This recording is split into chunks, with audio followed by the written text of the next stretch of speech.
Hello and welcome back to another video.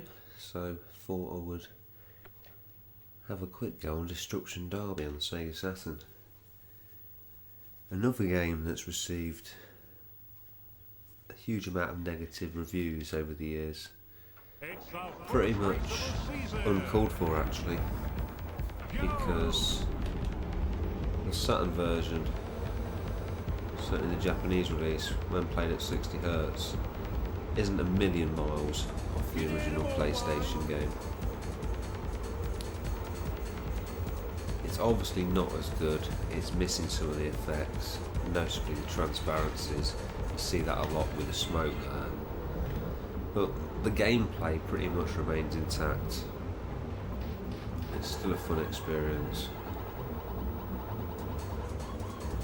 So we're going through a little bit of a PS1 or early 32-bit era game buying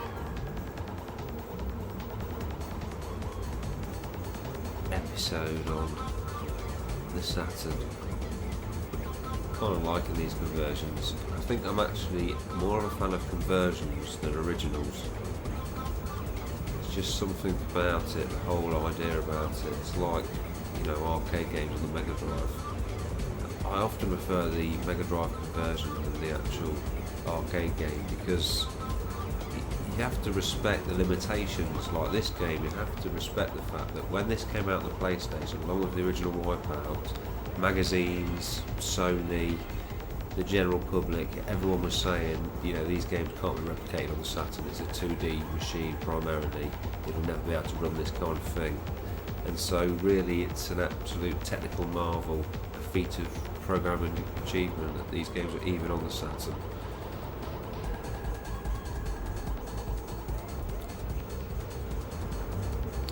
So I was actually a bigger fan of Destruction Derby 2. Now I have spent some time, not only in recent years but actually back in the 90s, playing this game in Link Up, and it was an awful amount of fun. It really was. I don't think it's aged particularly well, but nostalgically I'll never forget Destruction Derby 1, or indeed Destruction Derby 2, the game that made me trade in my Saturn for a PlayStation. I think at the time I'd always been hankering for a game with complete destruction, and I was such a massive fan of racing games throughout even the 16-bit era, but certainly when they became more realistic, 32-bit years, I got really into the genre.